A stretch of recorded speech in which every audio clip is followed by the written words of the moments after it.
La radio qui vous parle de NBA, c'est Radio Off Basket. Le basketball, c'est mieux à la radio. In game 4, Kyle. Grant Williams on him. Raptors up 7. Kyle, a little bit of separation and the three is good. Bonsoir à tous et bienvenue pour ce Dino Talk l'après-match du match 4 entre les Raptors et les Celtics dans ces demi-finales de conférence Est. Une victoire des Raptors 100-93. Pour revenir sur ce match avec moi ce soir, il n'y a personne. Je suis tout seul, Mike Laviole aux commandes de ce retour sur la rencontre. On va aborder ce match, on peut le dire d'ores et déjà. C'est le match le plus abouti des Raptors dans cette série. On a assisté à un match maîtrisé de la part des Raptors. C'est le premier sur les 4 depuis le début dans la bulle. Les Raptors qui ont été emmenés une nouvelle fois par un excellent Kyle Lowry. Kyle Lowry qui a donné le tempo d'entrée avec 11 points en premier quart-temps. Il a encore fait mieux que dans le match précédent. Et surtout Kyle Lowry qui a été très impressionnant dans la fin de match, avec des fautes offensives provoquées, des interceptions, un plongeon dans les jambes de Jason Tatum pour récupérer la possession, même si finalement après révision vidéo, ça a été un entre-deux. Mais un Kyle Lowry vraiment exceptionnel ce soir, qui est en train de montrer à tout le monde que, pour moi, en tout cas, c'est le meilleur défenseur sur le poste de meneur de toute la ligue. Il est vraiment dans le QI. C'est peut-être pas le meilleur dans la défense en 1 contre 1. Et beaucoup de gens m'ont dit sur Twitter, Marcus Smart, c'est un meilleur défenseur en 1 contre 1. On peut peut-être penser à Jrue Holiday, qui est un meilleur défenseur de 1 contre 1. Mais aucun de ces joueurs n'a le QI défensif d'un Kyle Lowry. Kyle Lowry, c'est juste un génie de la défense. Et ce soir, il l'a encore prouvé. Kyle Lowry, j'ai lu sur Twitter, je crois que c'est notre ami Federico Ben qui écrivait Kyle Lowry, c'est l'un des rares joueurs pour lesquels il peut shooter à 5 sur 16 et il peut faire un bon match. Tout ce soir, Kyle Lowry finit avec 22 points. Il est à 5 sur 16 au tir, à 4 sur 10 à 3 points. Il prend 11 rebonds, il fait 7 passes décisives, 2 interceptions, 2 contres. On oubliera les 5 balles perdues qui sont anodines à ce niveau-là, vu le match énorme qu'il fait ce soir. Kyle Lowry, homme du match, sans grande contestation. Kyle Lowry, homme du match. On va souligner, pour commencer, la clé dans ce succès des Raptors. Ça a vraiment été une nouvelle fois la défense du tir à 3 points. Je l'ai signalé sur Twitter après le match. On a les Celtics qui finissent à 7 sur 35 à 3 points. 20% de réussite. Ils sont malgré tout à 44% au tir. Cela s'explique par beaucoup de points dans la raquette. Ils sont à 44 points dans la raquette. Ils gagnent le match à ce niveau-là largement. 44 à 26 par rapport aux Raptors. Ils shootent à 22 sur 34 à l'intérieur, tandis que les Raptors sont seulement à 13 sur 33. Les Raptors qui ont été plutôt maladroits dans ce match, ils shootent seulement à 39,5%, 34 sur 86. Mais en revanche, il y a eu du mieux dans l'adresse à 3 points. On va y revenir après. 17 sur 44, 17 paniers à 3 points marqués. Ça fait du bien. 38% de réussite. Comme nous le disait Nathan dans l'avant-match, les Raptors montent en puissance sur la série. C'était de mieux en mieux sur les 3 premiers matchs. On était à 32% il me semble sur le match 3. On passe à 38% sur ce match-là.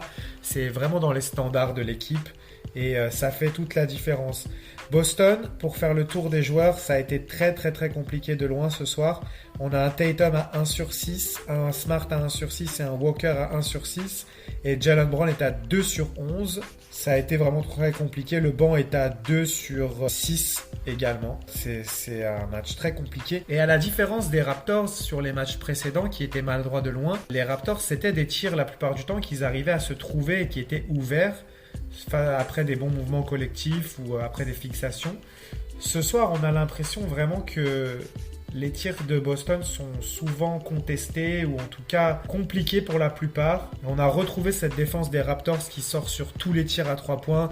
Un Pascal Siakam vraiment impressionnant dans ce domaine-là, mais toute l'équipe vraiment collectivement.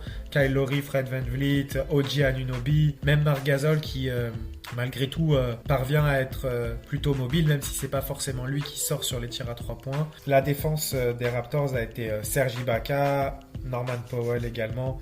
La défense des Raptors a vraiment été impressionnante. On a vraiment retrouvé cette défense qu'on connaissait des Raptors et qu'on n'avait pas forcément vu dans les matchs précédents. Même si on avait été quand même bon défensivement, on sait que les premiers matchs, les Raptors ne les perdent pas forcément en défense. Ils les perdent tout simplement, comme on l'a dit plusieurs fois, par manque d'adresse à 3 points. Alors que les tirs qu'ils avaient étaient plutôt ouverts. On le disait après le match 3, on sentait qu'il y avait eu un déclic dans cette deuxième mi-temps. On a vu un début de match à l'image de ce match 3, mais encore plus appliqué de la part des Raptors qui ont dominé ce premier quart-temps. C'est bien la première fois qu'on les voit vraiment dominer un premier quart-temps. Les Raptors qui remportent le premier quart-temps. Ensuite, le deuxième quart a été plus serré et moins productif. Les deux défenses ont un peu pris le dessus. 18-22 en deuxième quart. Et on en parlait avec notre ami Alex sur Twitter qui disait que le début de troisième quart serait très important. Et le début de troisième quart et le troisième quart-temps a été remporté 32-24 par les Raptors. C'est là qu'ils font la différence puisque le quatrième quart est à l'avantage des Celtics pour un seul petit point, 20-19 pour les Celtics. Au final, Toronto fait la différence dans ce troisième quart. Un troisième quart où on a retrouvé Pascal Siakam. Pascal Siakam, ce soir, il est à 23 points. Il est le meilleur marqueur côté Raptors.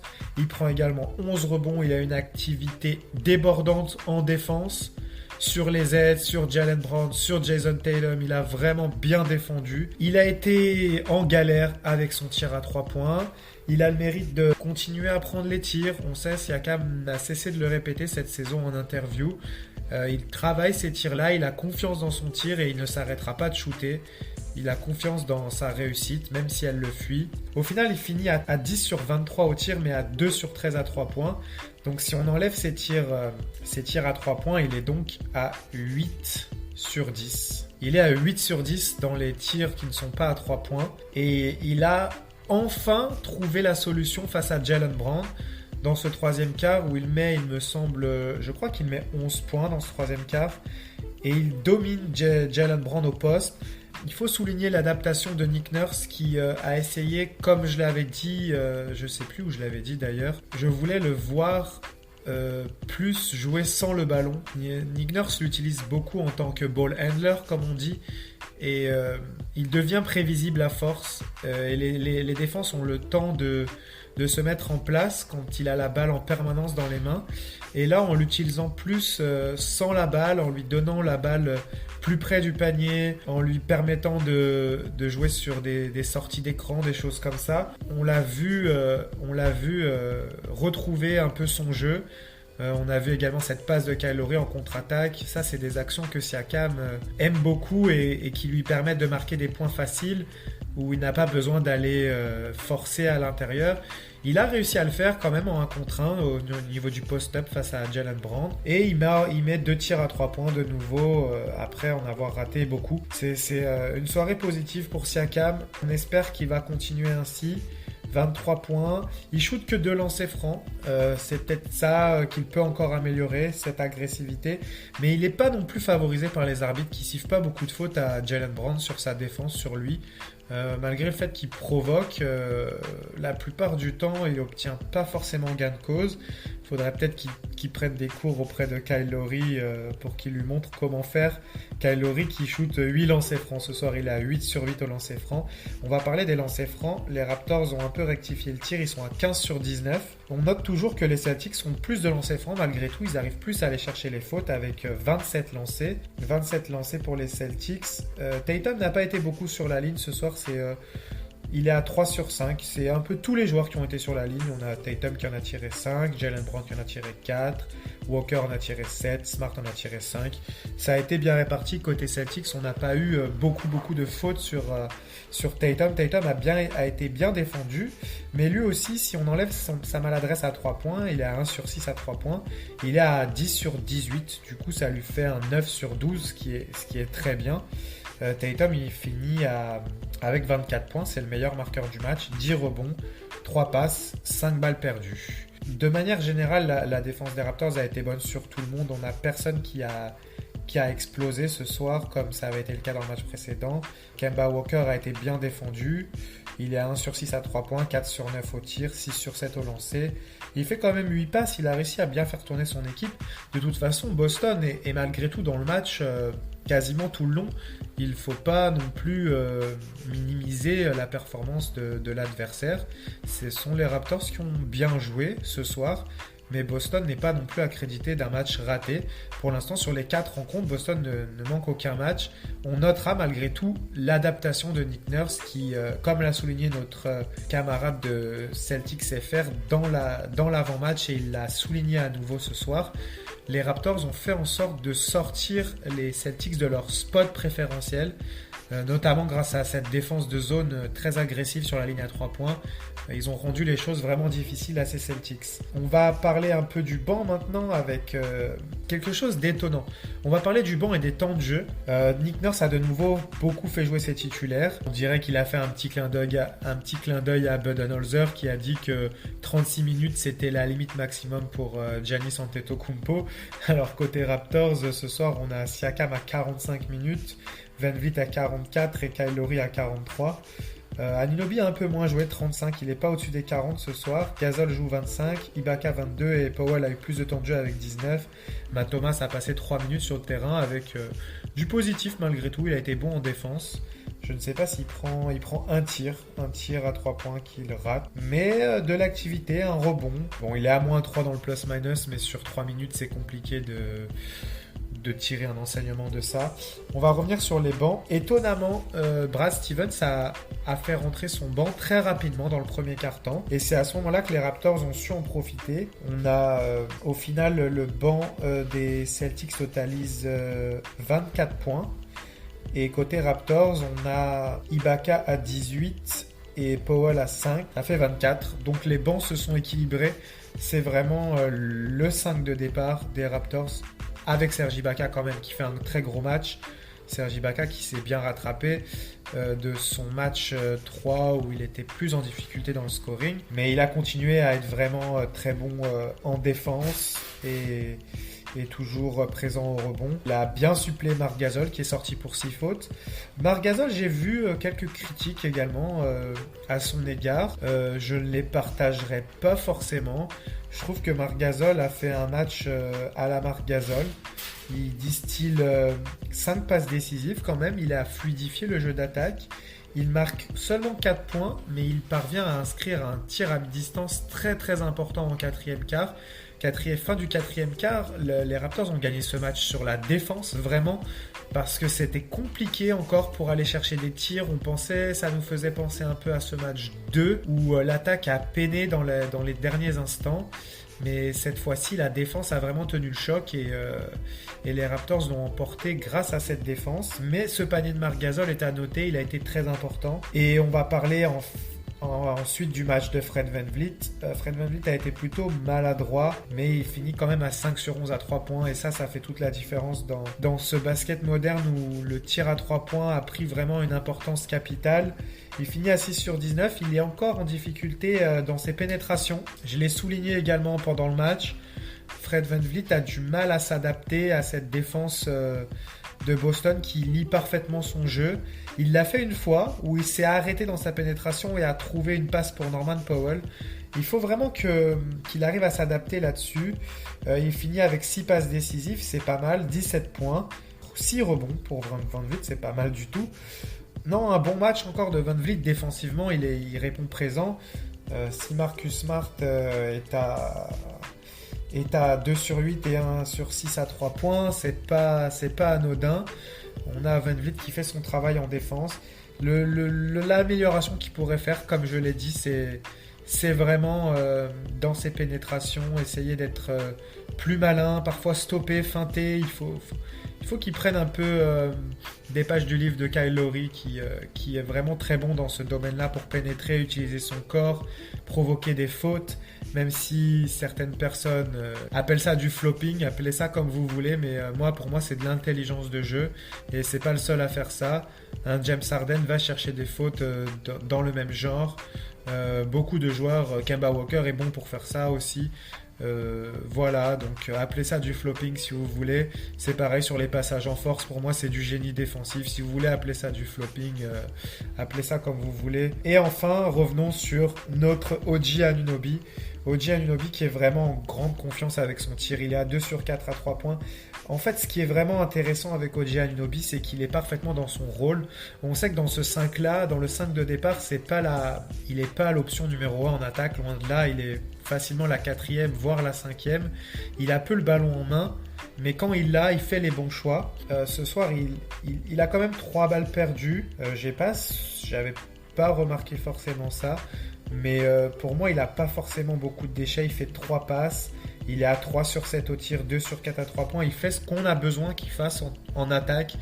Et en défense, il est juste toujours exceptionnel. Il fait 2 contres ce soir. Il prend que 3 rebonds, mais il est très agressif malgré tout au rebond. Et même s'il ne le prend pas, il met la pression sur la défense. Et je voulais souligner le rebond. Quelque chose de très particulier quand on regarde la feuille de match ce soir. Les Raptors ont pris 8 rebonds offensifs. Et ils marquent 24 points en seconde chance à 9 sur 10. Donc ça veut dire qu'ils ont provoqué 2 ballons certainement qui sont sortis des limites du terrain sur des rebonds. Ce qui ne rentre pas dans les stats de rebonds offensifs, mais ce qui permet d'avoir 10 tirs en seconde chance. Ce qui est quand même assez conséquent. Les Celtics ne sont qu'à 4 sur 5 et 12 points en seconde chance. 24 points en seconde chance à 12, ça fait un écart de 12 points. Et si on regarde le score final, on a 7 points d'écart. Donc les secondes chances ont joué un rôle énorme dans cette rencontre. OG qui prend que 3 rebonds mais qui en prend 2 offensifs. Tout comme Serge Ibaka, il prend 2 rebonds offensifs et on en a un pour Laurie, un pour Van Vliet, un pour Siakam. Donc 8 rebonds offensifs pour les Raptors mais 10 tirs en seconde chance. Ce qui permet d'apporter 24 points. C'est une des clés également de cette rencontre. Si on devait résumer, on notera 3 choses ce soir. Le tir à 3 points qui est revenu avec 17 réussis. La défense sur le tir à 3 points de Boston qui a été vraiment très bonne. Ces points en seconde chance qui ont vraiment été très importants, surtout quand vous shootez seulement à 39%. C'est vraiment un plus d'avoir ces rebonds offensifs. Et côté Celtics, du coup avec cette maladresse dans le tir de loin, ils inscrivent 44 points à l'intérieur. De toute façon, il faut bien aller marquer des points quelque part. Quand vous n'êtes pas adroit à 3 points en raison d'un adversaire qui sort très vite sur vos tirs, forcément cela vous permet d'avoir des points à l'intérieur. C'est là qu'on peut peut-être reprocher un peu, s'il y a des reproches à faire à Marc Gasol qui n'était peut-être pas forcément à la perfection dans son placement. Mais moi je trouve que le match de Marc Gasol est satisfaisant. De toute façon, il y a une victoire de 7 points à l'arrivée. Je ne vois pas beaucoup de points négatifs au final ce soir. Tout le 5 de départ est en plus-minus positif. De toute façon, les Celtics n'ont jamais mené de plus de 3 points. Justement, c'est lorsque Matt Thomas était sur le terrain et on n'avait pas forcément l'impression que Matt Thomas fait un mauvais match. C'est le seul qui a un plus-minus négatif ce soir. Norman Powell est à 1 et Ibaka est à 0. Donc c'est vraiment le 5 de départ qui fait la différence. Parmi les améliorations possibles, on peut encore noter Norman Powell qui fait un petit match. Il est à 1 sur 6 au tir. Il ne prend pas de tir à 3 points, il s'est concentré sur le jeu en pénétration. Ça n'a pas été une grande réussite pour lui ce soir. Mais malgré cela, les Raptors gagnent. Donc tous les joueurs ne peuvent pas faire un bon match en même temps. De toute façon, ça, il faut se le dire. Donc voilà, je pense qu'on a bien fait le tour de cette rencontre. On va noter juste une des clés de la rencontre qui n'a pas fonctionné ce soir pour les Raptors. 6 points seulement en contre-attaque. C'est pas beaucoup, mais les Celtics défendent bien la transition. Les Raptors ont été bons de leur côté aussi, seulement 7 points pour les Celtics en contre-attaque. On va maintenant se donner rendez-vous pour l'avant-match du match 5. On analysera un peu également cette rencontre avec nos amis de Raptors France ou Raptors Belgique et notre camarade de Celtics France, voir un peu ce qu'il a pensé de cette rencontre. Et on fera la preview de ce match 5 qui s'annonce capital. Maintenant, on est à 2 partout. Et certainement, le vainqueur de ce match 5 prendra une petite option sur la victoire finale. Mais ce qui est certain, c'est que si les Raptors gagnent ce match 5 avec une série de 3 victoires de suite, ça peut faire très très mal au moral de Boston. Alors que si les Celtics gagnent, je pense que ça pourrait aller en 7. On va pas aller plus loin dans les suspicions. On va, comme disent souvent les joueurs, on va prendre match après match. Et on a hâte déjà d'être à ce match 5 dès lundi. Les horaires ont été fixés. Ça sera encore à 6h30 ici au Canada. Donc minuit et demi en Europe. Merci à vous de m'avoir suivi pour ce retour sur la rencontre. Et comme on dit toujours, quand on se quitte, let's go Raptors! Lowry for three. Bang! Oh, it's over!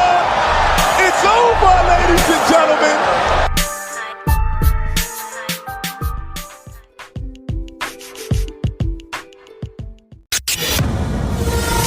La radio qui vous parle de NBA, c'est Radio Off Basket. Le basketball, c'est mieux à la radio.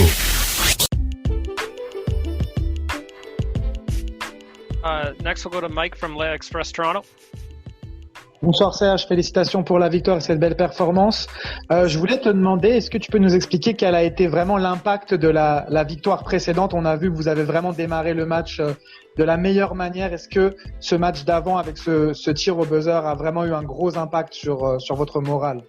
Oui, c'est la confiance qu'on a eue après le match 3, si je ne me trompe pas, oui, match 3. C'est la confiance et ça nous a donné un peu le buzz.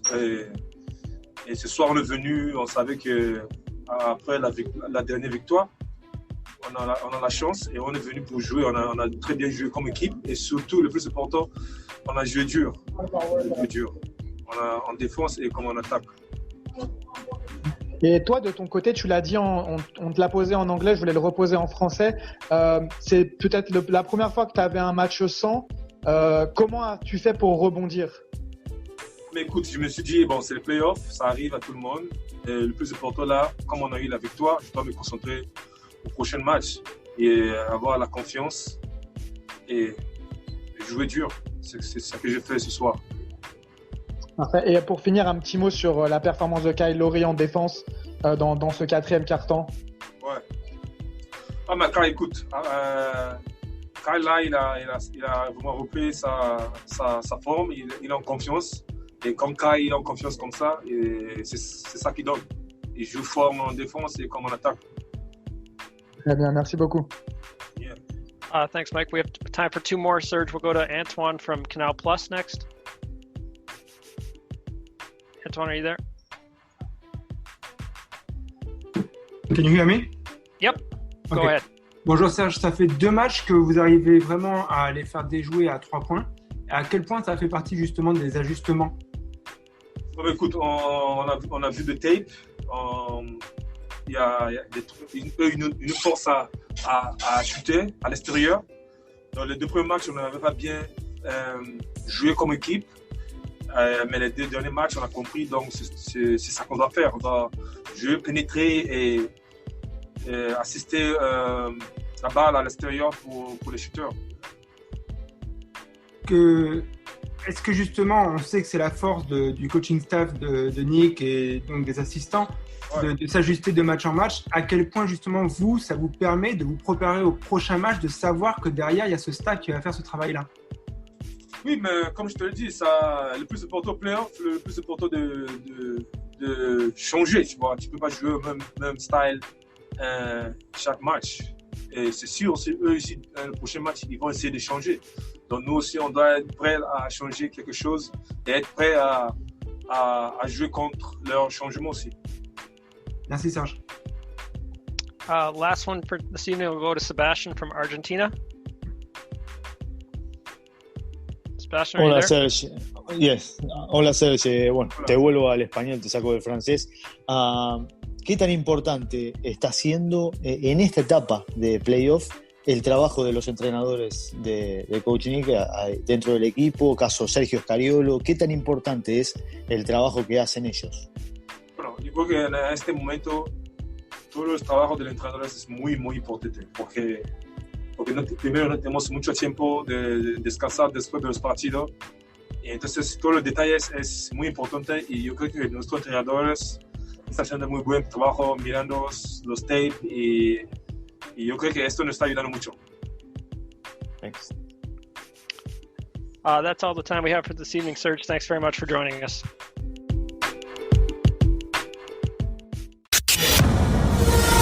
La radio qui vous parle de NBA, c'est Radio Off Basket. Le basketball, c'est mieux à la radio.